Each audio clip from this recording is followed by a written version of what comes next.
کہ ایک مزدور آج کل کتنی مزدوری لے رہا ہے؟ 1200۔ اب ایمانداری سے بتائیں، جس کے 2 بچے ہوں، بیوی ہو، کرائے کا مکان ہو، وہ 1200 مزدوری لے کے اس میں کیا کرے گا؟ آپ دیکھتے ہیں کہ صبح کے وقت ایک آدمی دکان پہ آتا ہے، وہ آدھا کلو آٹا لیتا ہے، 1 پاؤ گھی لیتا ہے، ایک دودھ کا ڈبہ لیتا ہے، 10 روپے کی چینی لیتا ہے، ایک پتی لیتا ہے۔ کہ اس کا دل نہیں کرتا کہ میں 20 کلو کا تھیلا آٹے کا گھر میں رکھوں؟ یا اس کا دل نہیں کرتا کہ میں ڈبے کے دودھ کے بجائے کھلا دودھ دکان سے لے کر اپنے گھر میں چائے بنا لوں؟ کرتا ہے، کرتا ہے۔ اس کے دل سب کے اندر ایک جیسا ہے۔ یہ کوئی نہیں کہ امیر کا اور ہے، غریب کا اور ہے، خواہشات سب کی ہے، مگر وہ بیچارہ سوچ رہا ہے یہ 1000 روپے آیا، اس میں سے کوئی 200 بچا لوں، شاید شام کو مزدوری ملے بھی کہ نہ ملے، شاید تو للفقراء، یہ ہے فقیر لوگ۔ یہ آپ کے جتنے گارڈ کھڑے ہوتے ہیں مختلف جگہوں پہ، سیکورٹی گارڈ، ان کی کتنی تنخواہ ہے؟ آپ بھی جانتے ہیں، میں بھی جانتا ہوں۔ یہ پرائیویٹ لوگ، جو کوئی پرائیویٹ سکول کے آگے کھڑا ہے، کوئی کہیں، کتنی تنخواہ لیتے ہیں؟ یہ 20,000 25,000۔ کیا 20-25,000 میں جس کا کرائے کا مکان ہے وہ گزارا کرے گا؟ تو میں کبھی کبھی زکوٰۃ دینے والوں پہ ہوتا ہوں کہ لائن لگا دی ہے اس نے دکھاوے کے لیے، اس کے اپنے گھر کے گارڈ کو نہیں دے گا، اس کے اپنے گھر میں کام کرنے والے مالی کو نہیں دے گا، اس کے گھر میں کھانا پکانے والی کو نہیں دے گا، اس کے گھر کے اندر جو ہر روز آ کے تپڑی مارتی ہے اس کو نہیں دے گا۔ وہ تو پھر وہ کیا کر رہا ہے؟ وہ دکھاوا کر رہا ہے۔ جب اس کے نیچے مستحق لوگ موجود ہیں، ان کو نظر انداز کرتا ہے، اور دیکھ کہاں پہ رہا ہے؟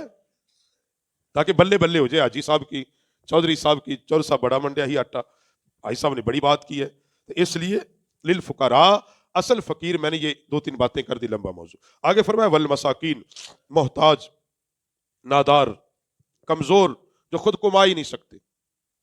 ایک آدمی ہے، وہ بوڑھا ہو چکا ہے، اب وہ کمانے کے، اور انسان دیکھتا ہے کہ اس کا جو بیٹا ہے جس کے ساتھ یہ رہ رہا ہے، وہ بھی کوئی اتنی حیثیت کا مالک نہیں ہے، وہ بھی اتنی حیثیت کا مالک ہے نہیں ہے، ٹھیک ہے، اس کا وہ اپنے باپ کو باپ ہونے کے ناطے رکھا ہوا ہے، تو ایسے لوگوں کی خدمت بھی اب کر سکتے ہیں زکوٰۃ کے پیسے سے۔ اور میں نے تمہیداً بتا دیا، کوئی لازمی نہیں کہ کہہ کے دیا جائے یہ زکوٰۃ کے پیسے، کسی بھی طریقے سے دے دو، تحفے کے طور بنا کے دے دو، کپڑے خرید کے دے دو، راشن خرید کے دے دو، اس کی ضرورت زندگی کے لیے دے دو۔ مساکین، محتاج، والعاملین علیہا، جو اس میں تحصیل میں لائیں۔ یہ اسلامی ریاست کے اندر ہوتا ہے، یعنی اگر ایک ادارہ ہو جو زکوٰۃ اکٹھی کرتا ہے، اس کے جو ملازمین ہیں زکوٰۃ اکٹھی کرنے والے، ان کو جو تنخواہ ہے وہ اس پیسے میں سے دی جا سکتی ہے۔ اس کو فقہاء نے آسان، جیسے بعض مدارس دینیہ نے سفیر رکھے ہوتے ہیں ماہ رمضان میں زکوٰۃ اکٹھی کرنے کے لیے، تو اس زکوٰۃ کے پیسے میں سے اس سفیر کی تنخواہ یا اس کی اجرت، یہ ہوتے عاملین زکوٰۃ۔ اسلام کے اندر یہ ہوتا تھا، اب تو چونکہ وہ نظامی اور بن گیا ہے، تو اسلام کے اندر جو زکوٰۃ اور عشر اکٹھا کرنے والا جو ادارہ ہوتا تھا، ان کو کہتے ہیں عاملین زکوٰۃ، جو لوگوں کے پاس جا جا کے زکوٰۃ اور عشر اکٹھا کرتے تھے اور ریاست اور حکومت کو لا کے جمع کروا دیتے تھے۔ پھر ریاست اور حکومت اس میں سے اگر عاملین زکوٰۃ کو تنخواہ دے گی تو وہ جائز تھا۔ تیسری بات فرمایا مؤلفات قلوبہم وفی الرقاب، اور جن کے دلوں کو اسلام سے الفت دی جائے۔ اس کو سادہ لفظ مؤلفات القلوب کو زکوٰۃ دی جا سکتی ہے۔ ایک آدمی کروڑ پتی ہے، ارب پتی ہے، مسلمان نہیں ہے، کافر ہے، اب اللہ نے اس کو ہدایت دی، اس نے اسلام کو جب اسلام کو قبول کر لیا، آپ کے پاس اگر کچھ اور تعاون کرنے کے لیے نہیں، مؤلفات القلوب، تاکہ اس کے دل میں اسلام کی محبت آ جائے، اب زکوٰۃ کے پیسے سے بھی اس کی خدمت کر سکتے ہیں، تاکہ وہ یہ نہ سمجھے میں زمانہ جہالت میں کروڑ پتی ہر چیز چھوڑ کے آیا ہوں، مسلمانوں نے مجھے دیا ہی کیا ہے۔ مؤلفات القلوب، اسی لیے نبی علیہ السلام کی بارگاہ میں جب نئے لوگ مسلمان ہوتے اور مال غنیمت آتا، آقا علیہ السلام پرانے صحابہ کو ایک ایک حصہ دیتے اور نئے لوگوں کو 2 حصے دیتے۔ جب پوچھا کہ حضور نے فرمایا مؤلفات القلوب، تاکہ ان کے دلوں میں اسلام کی محبت راسخ ہو جائے، اسلام کی محبت مضبوط ہو جائے، اسلام سے دور نہ بھاگیں۔ یہ وہ بات ہے جو آج کے معاشرے میں ضروری بھی ہے۔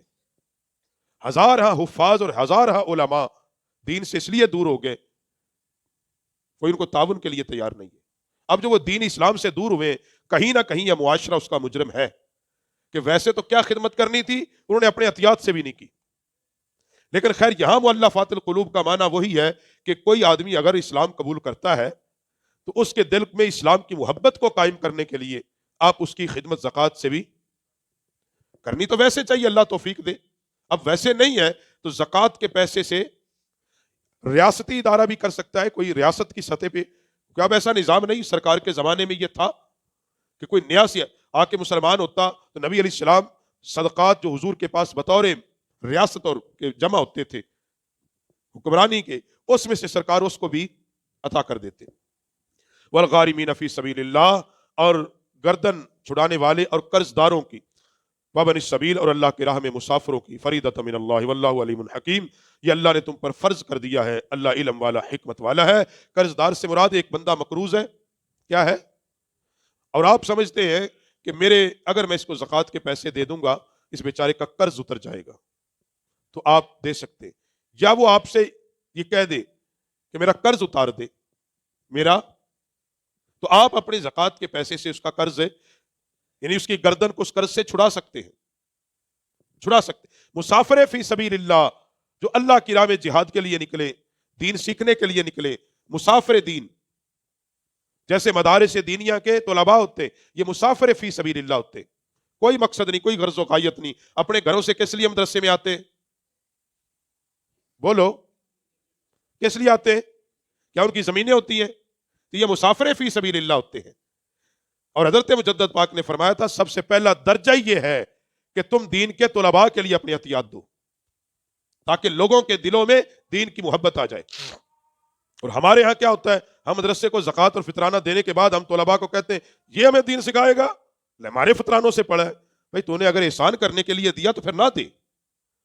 اگر تو نے زکوٰۃ مدرسے کے طلباء کو، اگر تو نے ایک وقت کا کھانا یا سحری یا افطاری کسی طالب علم کو کوئی لباس لے کے دیا ہے، اگر تو نے احسان جتلانے کے لیے مدرسے پہ یا مدرسے کے ناظم پہ یا مدرسے کے ذمہ دار پہ احسان اور اپنا روب جمانے کے لیے دیتا ہے، پھر اللہ کو ضرورت نہیں ہے تیرے مال کی، اللہ کو کوئی غرض نہیں پھر، اور نہ ان دین کے درویشوں کو غرض ہے۔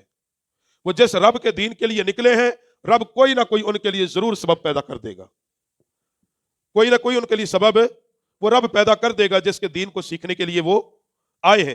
اس لیے خلاصہ کلام، ساری گفتگو کا لمبا ضرور ہوا درس، لیکن موضوع میں نے اختصار سے پورا کیا۔ خلاصہ کلام یہ ہے کہ زکوٰۃ، عطیات، صدقات جب دو، پہلی بات یہ وہ خالص کس کے لیے ہوں؟ کس کے لیے ہوں؟ کسی کو بھی دیں۔ دوسری بات احسان ہے نہیں جتانا، احسان ہے۔ تیسری بات اس کا عزت نفس بھی مجروح نہ ہو، یہ بھی خیال کرنا ہے، عزت نفس بھی، اس کی عزت کا بھی خیال کرنا ہے۔ پہلے دے دیا اس کو زکوٰۃ، پھر 5-10 لوگوں کو بتایا میں دیتا ماڑا سی، اب تو بتا ان کی نظر میں اس بیچاری کی کیا عزت ہوئی بھی؟ میں اپنی بات کروں، مجھے ایک آدمی دے جائے اور پھر میرے دوستوں سے جا کے کہے مولوی نے زکوٰۃ دیتی گزارا نہیں سی، اب اس کی نظر میں میری کیا عزت رہی؟ دل تے ہاتھ رکھ دس۔ تو آپ تو پھر گویا کہ اللہ سے اجر کے طالب ہے ہی نہیں۔ اگر اللہ سے اجر کے طالب ہوتے، جس کو جو دے دیا تھا بس کہتے خلاص، کوئی پوچھے بھی کیا تو نے اس کو دیا تھا، کہہ دے بھائی ٹھیک ہے، میں دوں نہ دوں، میں نے تو اللہ کی رضا کے لیے کیا جو کیا ہے۔ تو یہ چیزیں ہمارے معاشرے میں ضرورت ہے۔ یہ ہے اصل اسلام، کہ اپنے آپ کو دکھاوے سے ریاکاری کو نبی علیہ السلام نے شرک خفی کہا ہے، شرک اصغر کہا ہے۔ تو اس لیے حضرات اپنے آپ کو ان چیزوں سے بچا کر اپنے معاملات جب کسی کو دیں، وہ خالصتاً کس کے لیے؟ دکھاوے کے لیے نہیں، احسان جتانے کے لیے نہیں۔ ہمارا طریقہ بھی بڑا عجیب ہوتا ہے، پہلے دیتے ہیں نہیں میرے احسان تو کوئی نہیں، بس پھر میں دیتا سی، یعنی بتا بھی دیا اور پھر عجب بات ہے۔ ایسا نہیں کرو خدا کے لیے، معاشرہ پہلی بڑا نیچے ہے، وہ پہلی بڑا بے راہ روی کا شکار ہے جب عزت نفس کو اس کو مجروح نہ کریں۔ اللہ رب العالمین ہمیں احکام دین سیکھنے کی توفیق عطا فرما دے۔